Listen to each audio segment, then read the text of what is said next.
Your Excellency, habari zenu?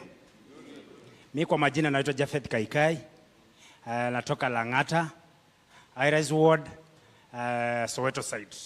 Kwenye kuna side kwenye kuna jengwa. Mimi tuliform a group of disability 2014. Then tulikuwa na we are 40 members. We subdivide the members for each group, for each team 10 members. Then wakati project ilikuja tukapeana 10 a group of 10 kwa side, wale watakuwa na deliver, wanapeana chakula pale, wana sell the food. Then kuna group zingine pia, kuna ingine na manage a toilet, kuna ingine pia tulisaidiwa na Safaricom Foundation tukapewa sewing machine. So katika hii project tuna benefit through the selling of food, of which kila group inaleta report quarterly. So we are expecting by the end of this month the report kutoka kwa hiyo group ya chakula. Yes. Labda Jafeth, unaweza tueleza kwa sasa hivi mahali unaishi, the conditions that you are living in, and what is this hope that you una hold on to ili hizi nyumba zijengwe kwa haraka? Kwanza President, eko kwako, sababu mimi nikiamuka huwa naona the side drive, then nasema President wetu abarikiwe sana, sababu sisi wakati tunaishi pale kwa nyumba za mabati, wakati unasongesha kitanda ikiguza mabati, unasikia mwenzako pale saidio ingine anageuka kidogo, anakuambia I'm still on. So unamaanisha ya kwamba there is no privacy. Sawa sawa.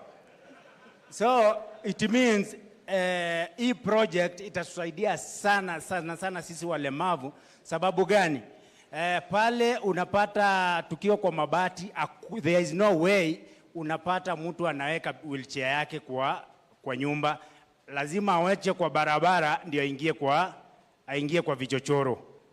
Again, wakati tuna move kwa kijiji tukiwa na crutches, actually we need a lot of space, na pale unajua space ni kidogo. So actually we accommodate the project. Tulifurahia sana wakati hiyo bili ilipitishwa kama sisi walemavu, sababu tutakuwa na parking zetu pale. In my group, we have around 20 members who are beneficiary on this project. So sisi kama walemavu tunafurahia sana sababu ya hii project. Thank you. Asante sana, Your Excellency. Now I'd like to invite you to just have a conversation with Jafeth. Yes. Asante sana Bwana Jafeth. Yeah. So umesema wanachama wako kama 20 wanajipanga kupata nyumba pale. The beneficiaries. Mumeanza kusave, mumeingia kwa boma yangu ama mnajipanga kwa njia gani? Kwa sababu mnajua lazima mjengo inaendelea kujengwa, sio? Yeah. Na makadirio yetu ni kwamba katikati ya mwaka ujao hizo nyumba zitakuwa tayari. Yes. Kama sio mapema. Yeah. Nyinyi mmejipanga vipi? Are you registered kwa boma yangu? Mumeanza kusave pesa? Yeah. Kwa sababu mtahitaji deposit kidogo ndio muweze kulipia ile manyumba ingine baadaye. Kama mimi personally nimeregister na cooperative, at least naendelea na kusave, but kuna other members they are still registered. Yeah, kwa hivyo tunajipanga, tunajua vile muda inaenda, tunaendelea na kusave, at least hata si tufurahie kama wengine. Yes. So hapa kwa chakula. Yeah. Mnalipwa baada ya siku ngapi? Mnalipwa kila siku ama mnalipwa baada ya muda? Tunalipwa after 2 weeks. Tuna deliver the services, then after 2 weeks tunalipwa. Yes. Bado kuna mtu wako na deni yenu sasa kule? najua sisi kama wa Kenya ni lazima pia kukue na baadhi yetu wako na madeni. So